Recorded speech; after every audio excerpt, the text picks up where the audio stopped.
Hi everyone, welcome to S M academy Telugu. ఈ వీడియోలో ముఖ్యమైన జనరల్ సైన్స్ బిట్స్ చూస్తున్నాం. Science bits important general science ఉంటుంది మొత్తం.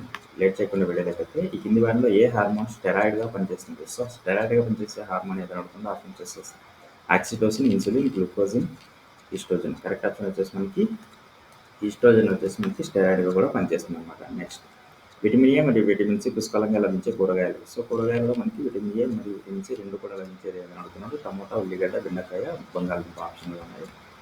ఇక్కడ కరెక్ట్ ఆప్షన్ వచ్చేసి మనకి టమోటా. టమోటాలో మనకి విటమిన్ ఏ మరియు విటమిన్ సి రెండు కూడా పుష్కలంగా లభిస్తాయి. సో విటమిన్ సి అనేది సిట్రస్ దాంట్లో బాగా పనిచేస్తుంది కదా. మీకు విటమిన్ సి లభించే ఏదైనా కూరగాయ కానీ ఆకు పండ్లు కానీ తెలిస్తే కింద కామెంట్ చేయండి. మట్టి కుండలో నీరు ఎందుకు చల్లగా ఉంటుంది? సో మట్టి కుండ ఉంటుంది కదా, దాంట్లో నీరు పోస్తే చల్లగా అవుతుంది. ఎందుకు అని అడుగుతున్నాను. సో కుండలో ఉండే సూక్ష్మరంధ్రాల ద్వారా నీటిని ఆవిరి కావడం వల్ల మనకి అది వచ్చేసి చల్లగా అవుతాయి అన్నమాట. సో కరెక్ట్ ఆప్షన్ వచ్చేసి ఇక్కడ ఈ కుండలోని నీరు సూక్ష్మరంధ్రాల ద్వారా ఆవిరి అయిపోతుంది. అందుకని మార్కెటీలలో మృతదేహాలను అది భద్రపరుస్తారు కదా అక్కడ, అది ఏ రసాయనాన్ని యూజ్ చేసి అవి తిరిగిపోకుండా వాసన రాకుండా ఉంటాయన్నమాట. ఫార్మాలిన్ అనే రసాయనాన్ని యూజ్ చేసి మనకి మార్కెటీలలో డెడ్ బాడీస్ని ప్రిజర్వ్ చేస్తారనమాట.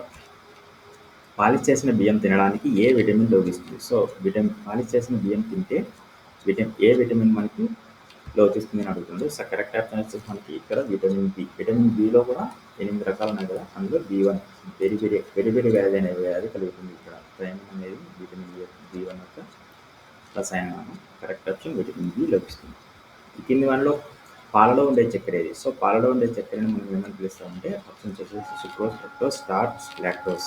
కరెక్ట్ ఆప్షన్ వచ్చేసి మనకి లాక్టోజ్. అద్దం వెనుక భాగాల్లో ఈ లోహం పూస్తారు. సో పాదరసం, gypsum, silver, aluminium. Correct option వచ్చేసి మనకి సిల్వర్. సిల్వర్ని మనం యూజ్ చేసే అద్దాలలో వెనుక భాగంలో పూస్తే మనకి ముందర మన అభివృద్ధి మనకి కనిపిస్తుంది.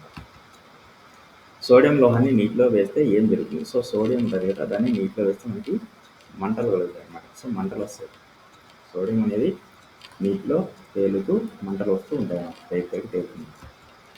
మిల్క్ ఆఫ్ మెగ్నీషియంగా ప్రసిద్ధి చెందినది ఏదంటే మెగ్నీషియం హైడ్రాక్సైడ్ని మిల్క్ ఆఫ్ మెగ్నీషియం అంటారు. సో కరెక్ట్ ఆప్షన్ వచ్చేసి మనకి డి. మిల్క్ ఆఫ్ మెగ్నీషియంగా హైడ్రాక్సైడ్ వస్తారు, మెగ్నీషియం హైడ్రాక్సైడ్. ఇదండి.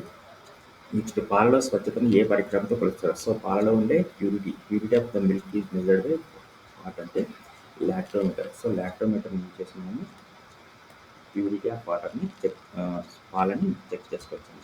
ఇదండి వీడియో. ఇలాంటి లేటెస్ట్ వీడియోస్ కోసం మన ఛానల్ సబ్స్క్రైబ్ చేసుకోండి.